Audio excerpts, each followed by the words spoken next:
Olá, pessoal, tudo bem?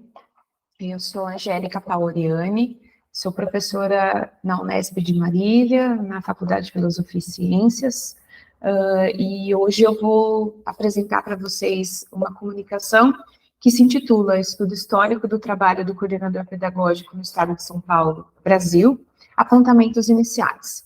Então, esta comunicação, ela é um recorte, né, ela decorre de uma pesquisa maior que eu venho desenvolvendo, que iniciei neste ano, tenho previsão de desenvolver ela até 2026, e nessa pesquisa eu estou objetivando olhar para o trabalho dos coordenadores pedagógicos em alguns municípios do estado de São Paulo, particularmente olhar para as ações, para os saberes e para as atribuições desses coordenadores no que se refere à formação continuada dos professores, né? Então, sabe-se que, historicamente, são os coordenadores pedagógicos que têm esse papel, essa função dentro das escolas, né, de desenvolverem essas ações de formação continuada. Portanto, eu quero, nessa pesquisa maior, identificar, descrever e analisar de forma comparativa os saberes e as funções que esses coordenadores desenvolvem em alguns municípios, e para isso eu optei por fazer uma seleção de olhar para os municípios que são considerados de médio porte no estado de São Paulo, né? Ou seja, aqueles que têm uma população entre 100 mil e 400 mil habitantes. Na pesquisa, então, eu selecionei 10 municípios que são os que entrariam dentro dessa, vamos dizer assim, desse conjunto que comportaria essa quantidade de habitantes, né, que seriam os municípios considerados de médio porte. Então, no estado de São Paulo, temos o município de Barretos, Franca, Araraquara, São Carlos e Jaú, Botucatu, Bauru, Presidente Prudente, Marília, que é onde o campus da Unesp em que eu trabalho está situado, e Birigui. Então, nessa comunicação que vai decorrer dessa pesquisa maior, vamos assim dizer, eu tenho por objetivo olhar, né, e compreender historicamente as diferentes formas por meio das quais o coordenador pedagógico vem sendo regulado do ponto de vista legislativo. Para desenvolver, né, essa proposta, para atingir o objetivo, eu venho fazendo a leitura da bibliografia pertinente ao tema, e venho fazendo esse trabalho de localização, reunião e recuperação das leis que mencionam a coordenação pedagógica, particularmente que vão ajudar no desenvolvimento dessa pesquisa, além do desenvolvimento também da análise preliminar dos dados recuperados. Como resultados preliminares, foi possível identificar que na rede estadual de ensino de São Paulo, a coordenação pedagógica ela foi prevista pela primeira vez nos estatutos do magistério, que foram as leis complementares de 74, de 78 e de 85, né? Então, para cada escola, dentro desse conjunto de leis que eu mencionei, estava prevista a figura de um coordenador pedagógico, né, como um cargo, e a de um professor coordenador que era designado, ou seja, ele era indicado como para ocupar uma função ou um posto de trabalho. Então, isso significa que nessa categoria de professor coordenador, não havia o ingresso via concurso, mas havia o ingresso por indicação de alguém, seja o diretor da escola, seja diretor regional de ensino, secretário de educação, enfim. Havia uma indicação para ocupar esse cargo. Alguns dos estudos que tratam da coordenação pedagógica, particularmente os estudos de Almeida, vem tentando traçar, desenvolver a trajetória da coordenação no estado de São Paulo.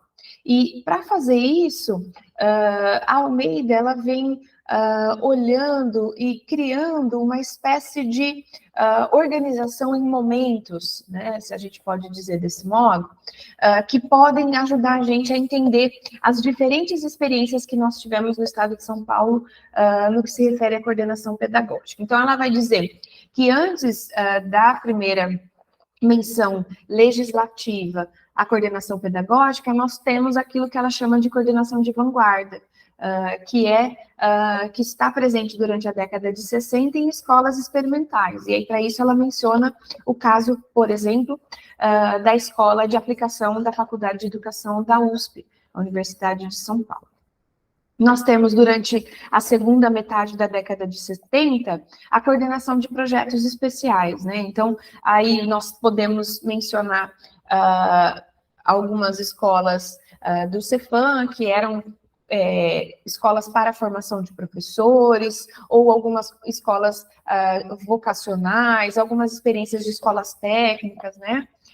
E que a expansão da função de coordenador pedagógico para todas as escolas vai acontecer a partir de 1996, com uma resolução da Secretaria de Educação que indica que todas as escolas devem ter um coordenador pedagógico.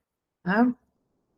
A partir disso, então, nós vamos ter também outras menções legislativas à figura do coordenador pedagógico. Então, em 2007, temos uma resolução que trata da coordenação por segmentos, né? Um para o segmento de primeira a quarta série do ensino fundamental, um para o segmento de quinta a oitava série e um para o ensino médio. Então, o coordenador pedagógico ele vai ficando com nichos, né, dentro dos ciclos da educação básica, dessas etapas da educação básica. Depois, no ano passado, vai ser o momento em que a gente vai ter uma lei complementar que vai instituir o plano de carreira e que vai criar funções de especialistas em educação e gestão educacional. E aí, então, vai surgir a figura do coordenador de equipe curricular, do professor especialista em currículo, do coordenador de gestão pedagógica e do coordenador de organização escolar, né? Com isso, vamos ter uma resolução também no ano passado que vai dispor particularmente do coordenador de gestão pedagógica, o que nos faz questionar sobre as possibilidades de caminho que vem sendo percorrido no sentido de separar as atribuições e as pessoas que vão se ocupar dessas atribuições dentro da escola. Então, o coordenador que vai se ocupar da gestão pedagógica é um indivíduo, e o coordenador que vai se ocupar da organização administrativa da escola é um outro indivíduo, né? O que mostra uma tentativa de separação, segmentação das atividades em atividades administrativas e atividades genuinamente pedagógicas, né?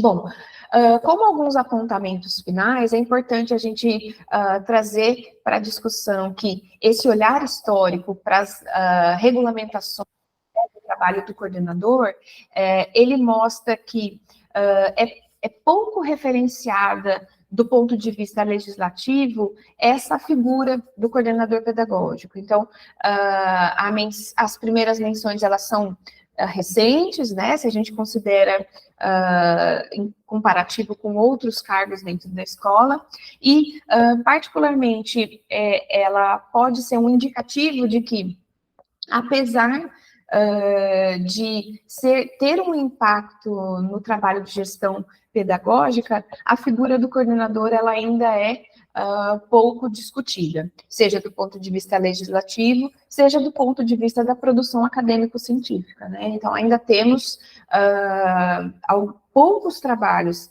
se a gente faz uma análise comparativa, que olham para o trabalho do coordenador pedagógico e para o impacto que o trabalho do coordenador pedagógico tem na organização e no desenvolvimento das ações da escola.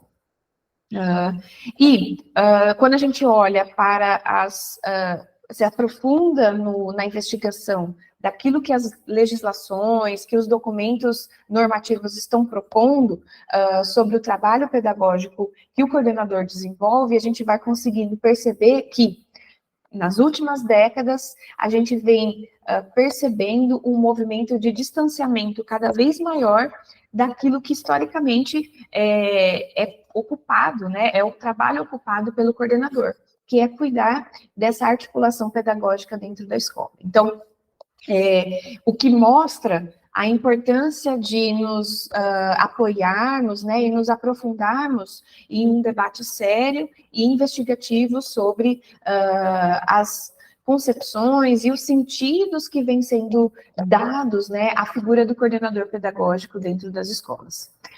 Essas são as referências dos trabalhos que eu utilizei para o desenvolvimento dessa comunicação, particularmente, e aqui deixo o meu agradecimento, o meu contato, e espero que com esse evento a gente possa trocar algumas ideias e algumas discussões. Fico à disposição. Um abraço.